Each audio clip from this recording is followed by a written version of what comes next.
Lunod na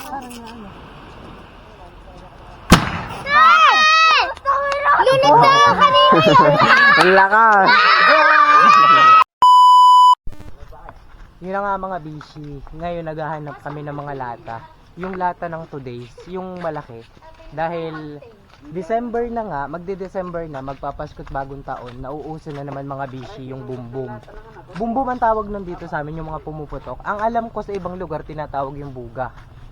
O ngayon, nauuso yun dito, nagpapalakasan yung mga bata. Syempre, hindi tayo magpapatalo, gagawa din tayo.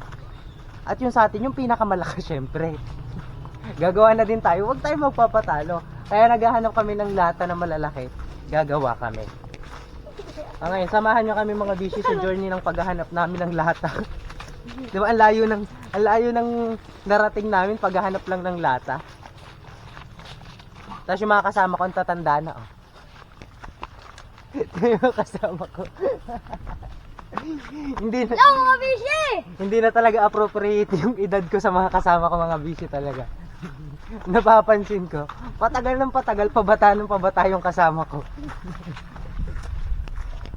At sige na mga bishi, maya ulit maghahanap lang kami. Yan, malaki. Gagawin ko ba? Kay Kuya kaya Sa dalawa. Ay, maano na yata ito? Ay, Kuya, ay na rin? Pero ayos pa ito. Oh, Christland. Ganito kalaking bumbum ang gagawin natin? Pag hindi pa naman lumakas pumutok ito, Talaga namang ito na bishe. tanggal lang tutol eh.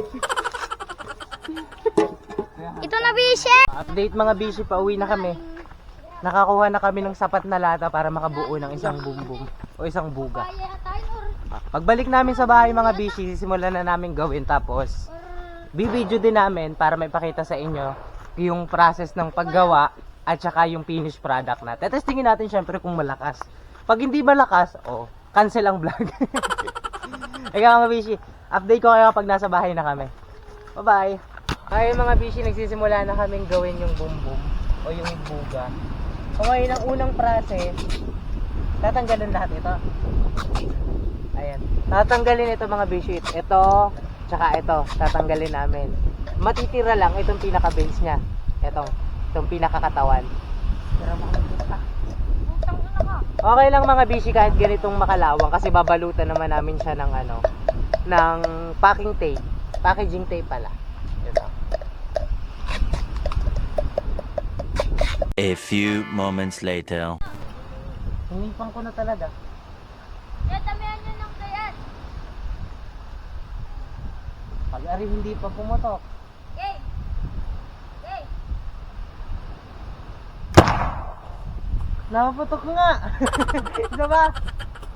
Ay mga bishi, tapos na. Ito na yung aming nagawa. Kanya palang nagawa, hindi amin. Ito. Ara. Ay, papaputok daw. Ang lakas. Supot! Moment of truth, titingnan natin kung naputok.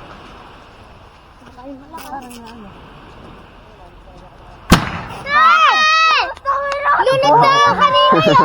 Ang lakas. Init na. Success! Success mga bishi! Tayo may pinakamalakas! Biro pare. Okay, changing naman daw mga bishi. Wala, joke lang. Ayun lang. Joke lang pala, joke lang.